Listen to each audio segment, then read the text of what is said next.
This is the first part of the math review for our microeconomic theory course. Now, before we start, I'm going to say two things. One, my hope is that PowerPoint cooperates and does not crash during this video. It has a tendency to do that. And the second thing is I'm creating these videos while I'm in the San Francisco Bay Area, and I'm next door to a house where 4 young boys live.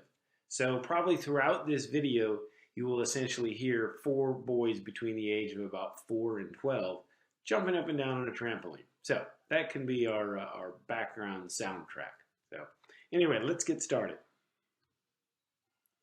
So what we're going to do in this first part of these math reviews is just kind of go through some of the basics. For those of you who have recently taken a math course, this will be easy. But just kind of go over those basics, starting from basically really looking at topics in Algebra 1. So first we'll talk about why all this stuff is needed in our course this semester. And we'll talk about the Cartesian coordinate system, go into basic linear equations, talk about slope and functions and so forth.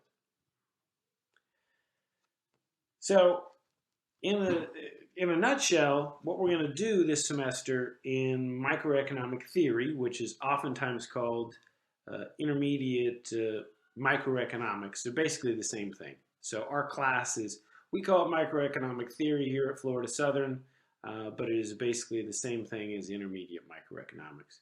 Okay, we cover the same classes as you covered in principles of microeconomics, except there's 2 differences. One, we'll use a lot more math this semester, and essentially we'll go much more in depth.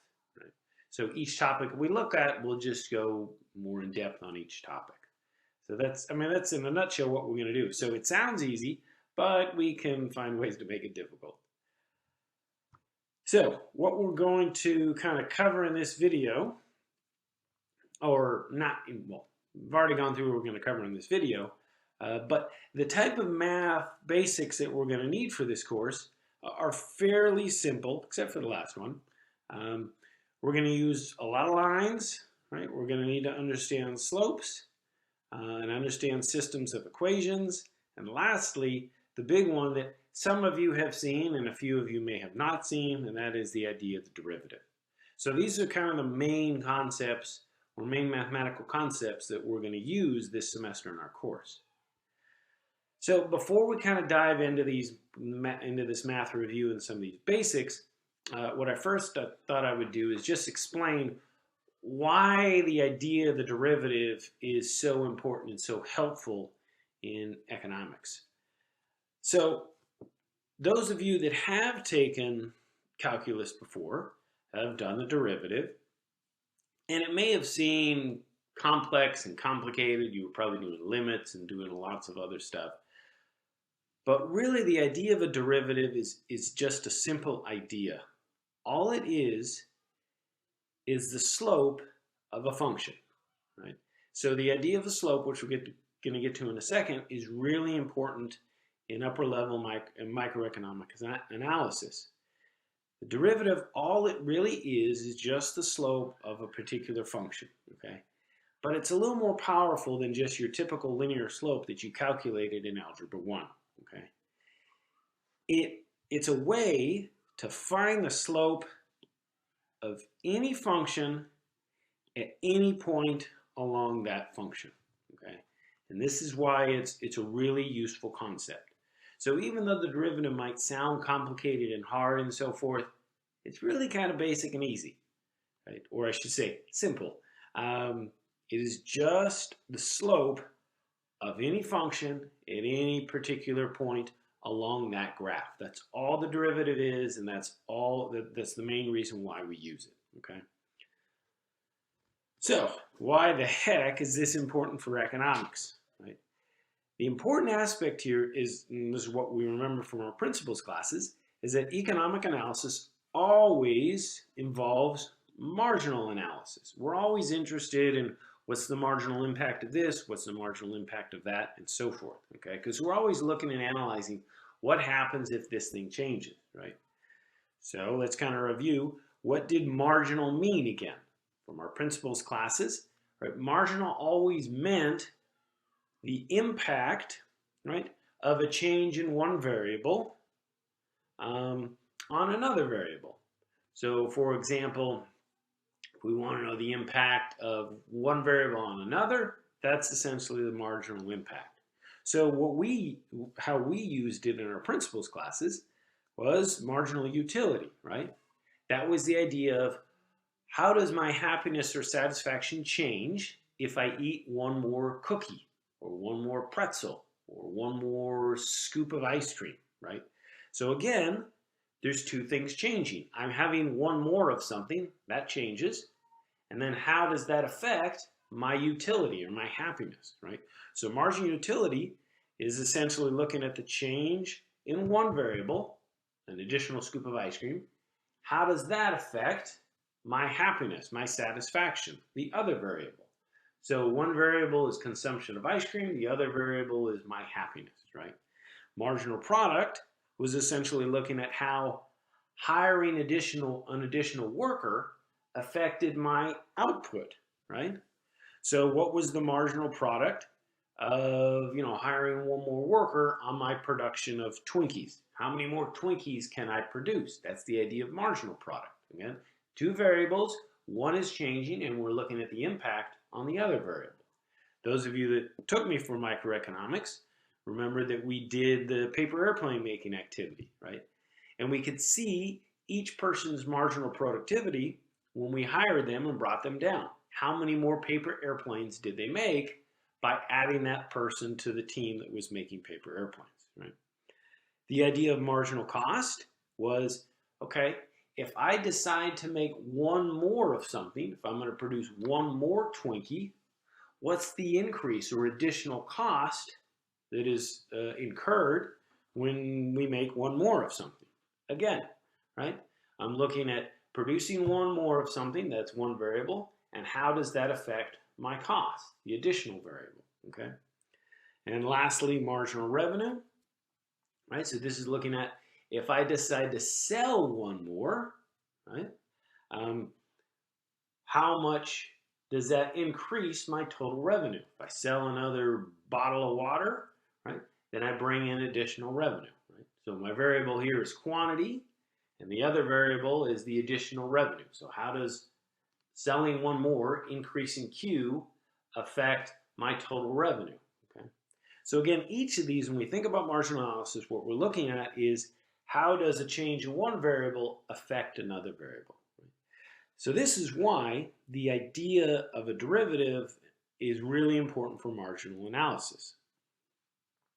Okay, because marginal analysis is really just simply understanding how two variables relate to each other, right? And specifically, it's how a change in one variable,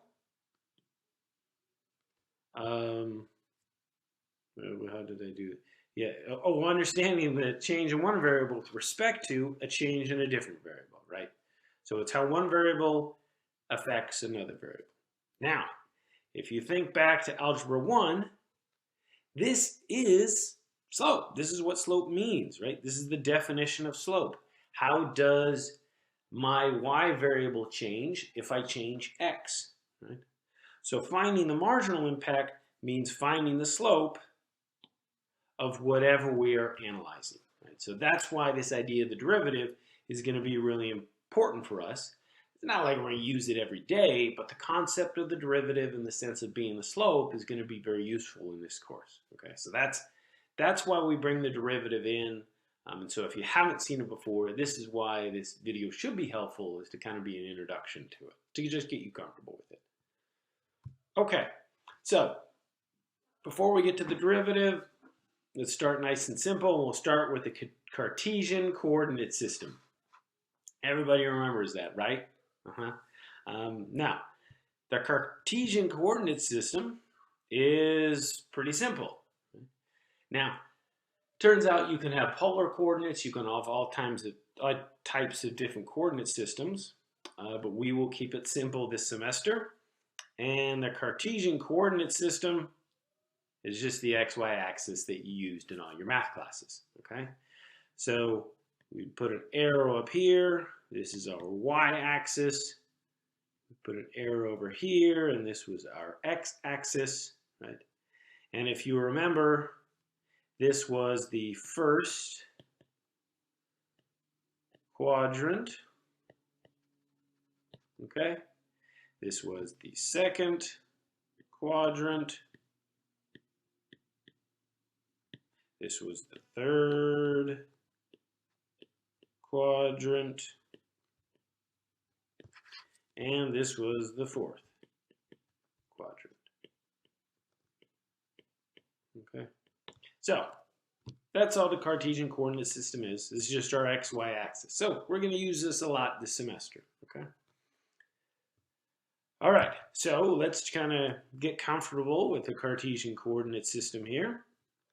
Again, we've got y up here, x over here. And let's go ahead and just do some basics. Let's plot some of these points. So let's plot the point A over here. Right? Let's plot point A. And that is the point 5, 5. Right? And again, if you remember, the x variable is always the first one. Y variable is always the second one.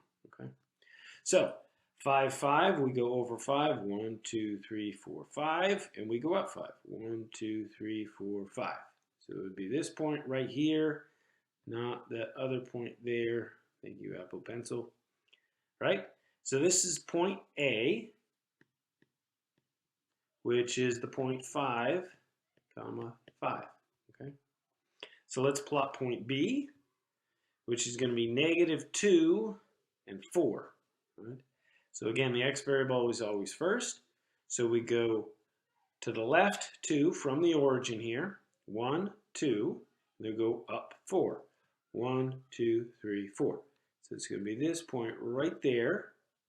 And this is the point B, which is -2, 4. All right, C is -3, -3. So we go to the left 3, 1, 2, 3, and then down because it's negative, 1, 2, 3. So this is point C, which is -3, -3. Okay. Now, again, notice with each of these points, I'm putting them each in a different quadrant. So let's do the last point, point D, which is 5, -2. So we go over +5, 1, 2, 3, 4, 5, and then we go down 2, 1, 2. So it's going to be this point right there. This is point D, 5, -2. Okay. So again, this is pretty simple, just basics, but this is the Cartesian coordinate system. These are the quadrants. This is how you treat your x and your y variables. Okay. So now let's move on. What about graphing a line? Right, so I'm sure you remember from your Algebra I class, you usually had the equation in this form, y equals mx plus b.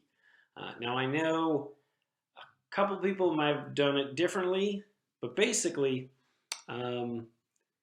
this variable here, m, is the slope of the line, and this variable here, b, is the y-intercept. Okay, that's all this is, right? So this is an easy way to graph a line, because once you take the equation for a line and you put it in this form, you have the slope, you have the y-intercept, and you can graph any old line. Okay, so let's go ahead and graph this equation here. Y equals 3x minus 2. Okay, so the slope, m is 3, right? That's this part here. And the y-intercept is this part here. So y-intercept is equal to -2. Okay. All right. So let's use color green. So we go down here. Y-intercept is right there at -2. Okay. And the slope is 3, which means we essentially would go, and if you remember from slope is rise over run, or delta y over delta x. So if it's 3, it means you go up 3, 1, 2, 3, and over 1. And then you do the same thing again, 1, 2, 3, and over 1. Okay. So this line should be steep and should be positively sloped. And I'm going to draw it in here now. Connect all these dots right here with a nice ruler. And I didn't quite exactly get it right there. I'm just going to blame it on the ruler. But this is the line y equals 3x minus 2. Okay. Again, the y-intercept is down here at -2. And the slope of this line, m, is equal to 3. That is, you go up 3, and then, no, come back, and then over 1, okay? All right, so let's graph another one. Now, let's graph this equation, which is 2x minus 4x equals 10, okay? Now, this is not in the form of y equals mx plus b, which means we have to put it in that form, okay? So let's do this slowly and simply. We would do 2y is equal to, we're going to move the 4x over to the right-hand side, so we just add 4x to each side. So we'd essentially get 4x plus 10. Now we divide both sides by 2, and we have y equals, right, 4 divided by 2 is going to be 2x plus 10 divided by 2, which is 5. Okay. So now we're graphing the line y equals 2x plus 5. Right? So the slope, m, is equal to 2. The y-intercept is equal to 5. And then it's pretty easy to graph from here on out. Right? So we go up 5. 1, 2, 3, 4, 5. Yeah, there we go. Last count. Okay. And then the slope is 2. So we go up 2, 1, 2, and over 1. Okay. Same thing. Up 2, over 1. And essentially we are graphing this line here.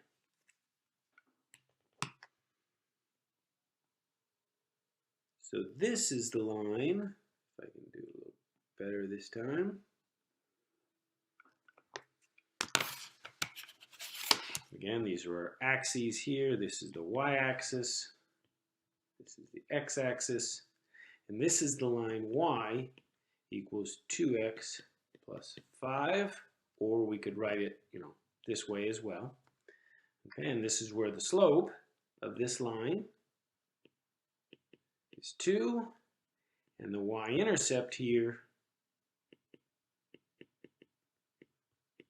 is equal to positive 5. Okay. All right, let's do another one. Let's graph the line y equals 4. All right, this one should be pretty simple. There's no simplifying that we need to do with it. Now, some of you may look at this and be scratching your head because you haven't seen it in a while. But the thing to remember with any line such as this is that this is saying y is a constant. Y is always equal to 4, okay?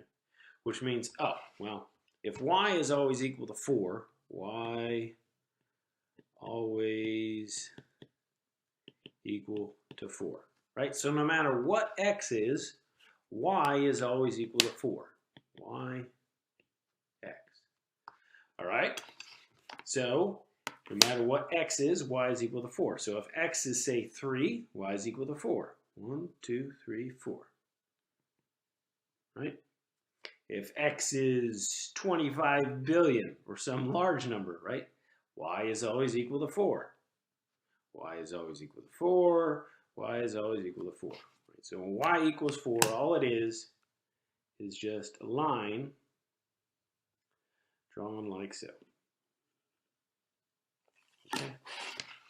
This is the line y equals 4. Okay? So those ones are pretty easy. What about the line x equals 1? Now at this point you can see, all right, well this should be pretty easy. Because what this means is x is always 1. Okay? So we got x over here, y over here. Okay, if x is always equal to 1, then we must be talking about a line where it doesn't matter what y is, but x will always equal to 1. So it would essentially be this line here. Okay? And this is the line x is equal to 1. Because everywhere along this line, x is always equal to 1. Okay? Okay, now let's graph one more. We'll graph the line y equals negative 2x plus 3. We don't need to manipulate this or do anything to it because the slope here, m, we already have it in the form y equals mx plus b. This is 1/2. Y-intercept is equal to 3. So here's our y-axis. Here's our x-axis. Okay. So do our y-intercept. We go up 3. 1, 2, 3. Okay. And then our slope is negative 1/2. Okay. So this means we're going to be going down. Right. And if we go down, if we go down 1, it means we go over 1/2, or essentially we go down, right? So we'd essentially the change in the y is 1, and the change in the x is 2. Okay, so we would essentially go down 1 and over 2. Right? Down 1 and over 2. So this is going to be different from the other graphs, which were steeper. This one's going to be less steep because it has a smaller slope. Okay. So we're going to do this. Okay. And this is the line y equals negative 1/2 x plus 3. Right? Our intercept here is equal to 3, and our slope is negative 1/2. Okay, so it's negatively sloped, it's downward sloped, right? And for every change in y, we go over 2 in x. Right? That's why the slope there is negative 1/2. Okay. All right. Now, what about finding the slope of a line through 2 points? Okay, so if you remember this from your Algebra I class, that was where we talked about this idea or this equation for slope. Right? And this is where we wrote the equation y is equal to delta y over delta x. Now, we've kind of already been using this equation when we've graphed these lines, but the equation we've used is essentially rise over run. Right? So this is rise, and this is run. That is the change in y and the change in x. Now, if you remember from some of your classes, this little delta symbol here, right, means change. So anytime you see that delta symbol, it means capital delta, it means change. No way, that'd be lowercase delta. I'm starting to forget my Greek letters. Those of you in sororities or fraternities can correct me. Anyway, moving on. So the way we did this when we actually had points is we had this formula here. Our slope is equal to y2 minus y1 divided by x2 minus x1. Okay, so let's use this to do some simple examples. So let's find the slope of these points here, points P and Q. Okay, so point P is 1, 3, so go over 1 and up 3. Okay, this is point P. And Q is we go over 2 and up 5. 1, 2, 3, 4, 5. Okay. All right, so we want to find the slope of the line that goes through these points. And let me put Q up here, okay, which is 2, 5. So if this is, and let me switch colors. Let's do orange. So we want to find the slope of the line that goes through these points. Okay. Well, now, one simple way you can do it, if you know it's going to be m equals rise over run, is you know this has to turn up to, right? The rise is 2, and the run is 1, so you know this has to equal to 2. But let's use our equation. right? So m is y2 minus y1 all over x2 minus x1. Okay, so let's use kind of from left to right. We'll make p be our first variable and q is our second variable. So the y so y2, so that would be 5, and then y1 is going to be 3, right? We're essentially taking the y part of q, and that's y2, and then the y part of p, which is 3, and that's y1. So the x part of q is going to be our x2, so that's 2, right? Minus the x part of p, which is x1, which is 1, okay? So this is 5 minus 3, which is 2, and 2 minus 1 is 1.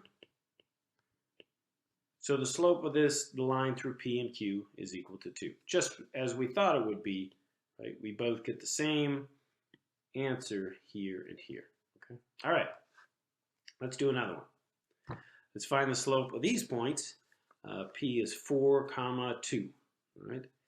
So go over 4 and up 2. Actually, let me switch colors. Okay. This is P. And then Q is we go over 6. And we go up 8. 1, 2, 3, 4, 5, 6, 7, 8. And that's Q. Okay. So we want to find the slope of the line that goes through here. Okay, that's what we're looking for, the slope that goes through here. Well, now you can kind of see, okay, well, the rise is 1, 2, 3, 4, 5, 6, okay? So this is just a way to check yourself. Rise over run. So the rise is 6, right? 1, 2, 3, 4, 5, 6. The run is 2, so we should get a slope of 3. So let's check. M. That's supposed to be an M. We'll just let that slide. M equal y2 minus y1 over x2 minus x1. So that is equal to 8 minus 2 divided by 6 minus 4. 8 minus 2 is 6. 6 minus 4 is 2. Sure enough, M is equal to 3. Okay? So the slope of those is 3. At this point, you're probably getting the hang of this, but just in case, let's do one more. The point P, which is 1, 6, go over 1 and up 6. 1, 2, 3, 4, 5, 6. Okay, this is P. And the point Q, which is you go over 4. 1, 2, 3, 4, and then go up 5. 1, 2, 3, 4, 5. Okay. So this is Q, and now we're plotting the slope of a line that goes right through here. If I can draw this relatively accurately. Okay, that's what we're looking for.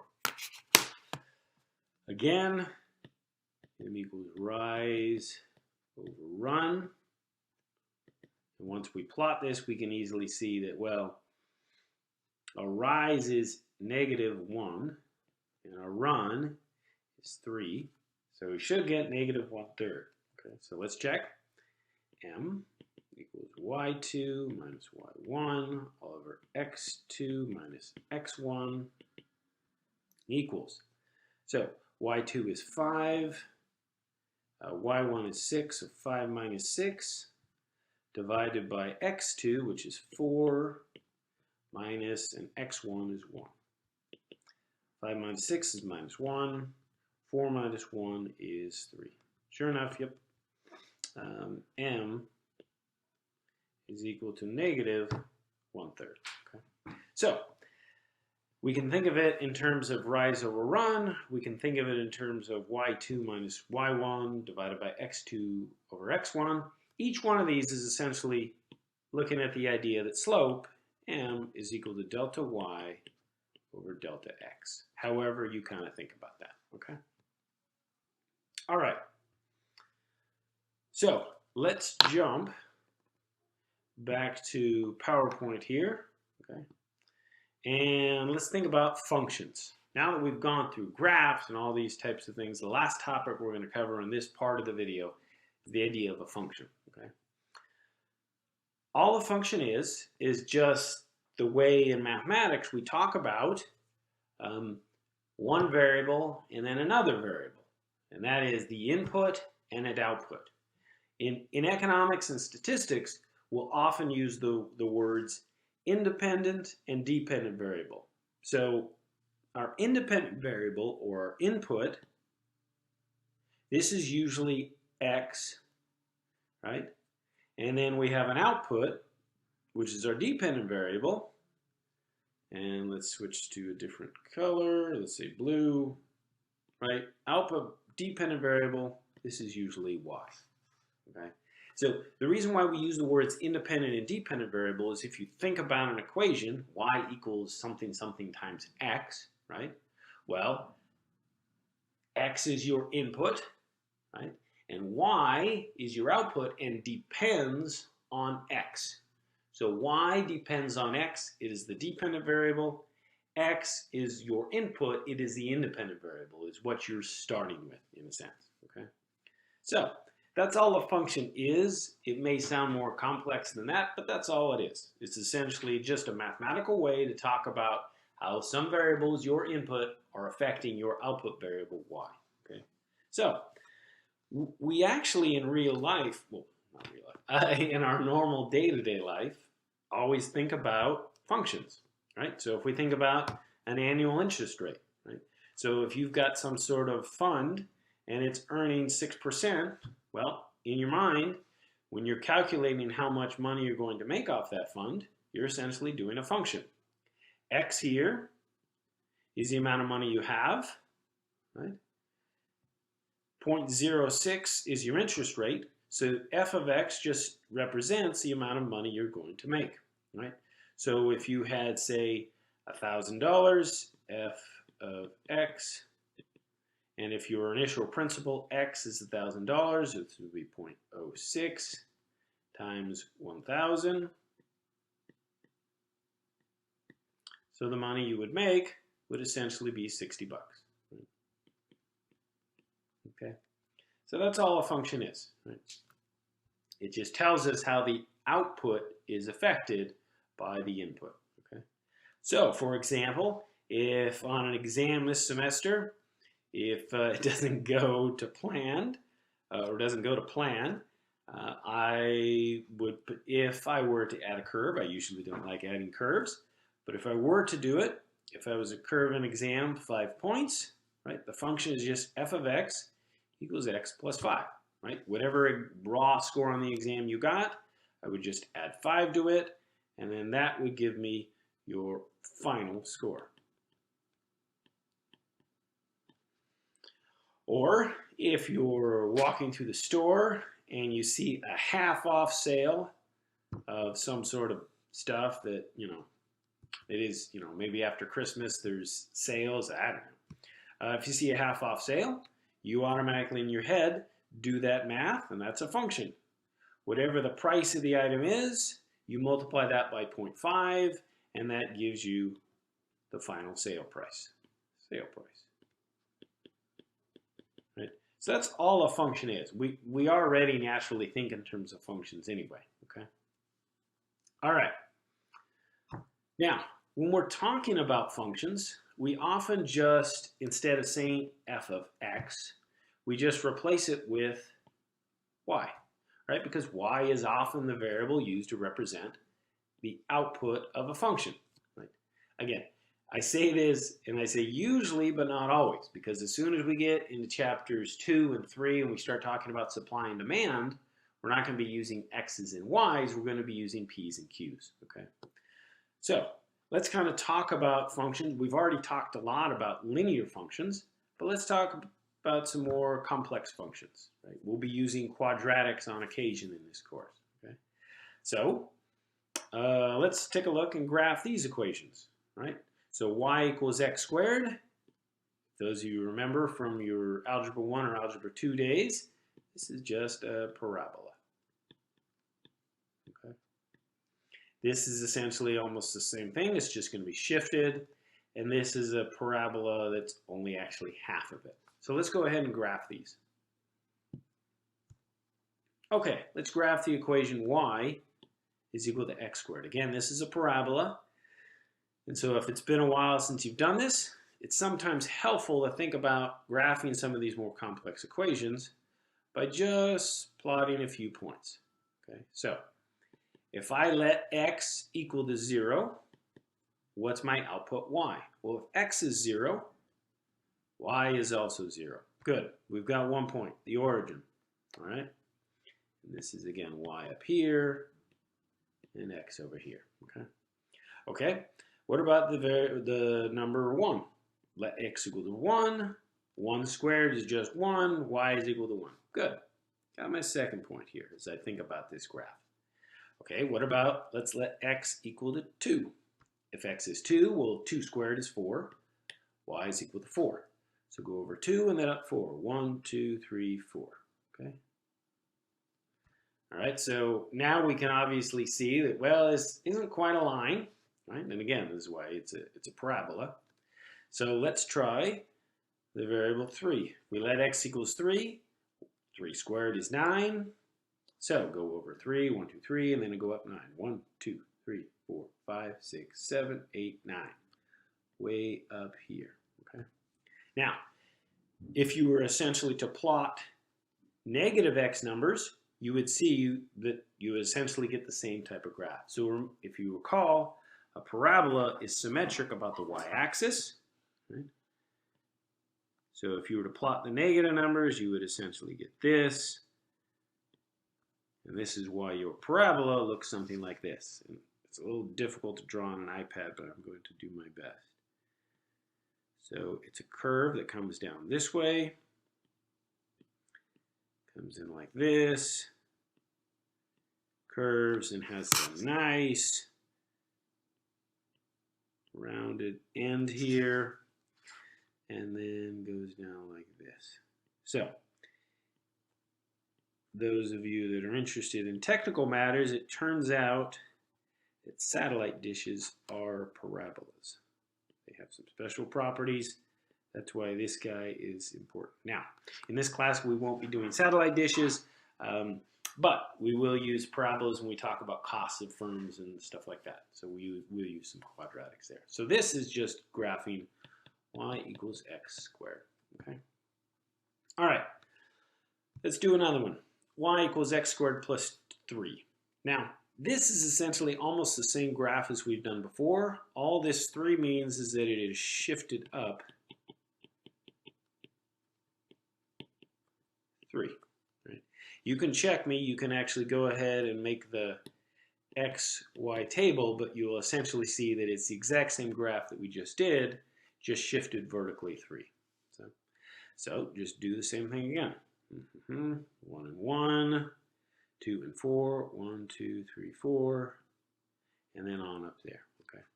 So it essentially would be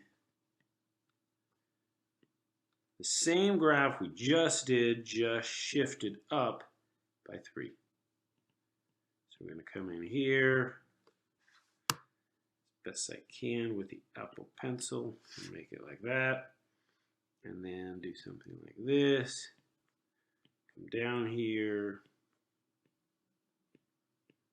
to this point there and there. Okay, so this is the line y equals x squared plus 3. Okay, so again, this is just hopefully a review for most of you. Okay, again, this is y here and our x-axis here. Okay, this is the graph y equals x squared plus 3. All right, let's do one more and then we will wrap up this video. Let's graph y equals the square root of x. Right? Now, if it's been a while for you, you will remember, well, I think this is a parabolic, but it turns out it's only half a parabolic. Right? And the reason why is we can see real quickly if we just do this xy table again, x and y. So let x equal 0. Square root of 0 is just 0. Okay, so we know it's going to be here at the origin. Now, but be strategic about your x variables.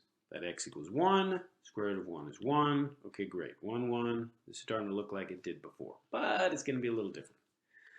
Now, instead of doing x equal to 2, because then you get square root of 2, which is, I think, about 1.414, I think, do 4, because the square root of 4 is 2. So let's make the math easy. So square root of 4 is 2.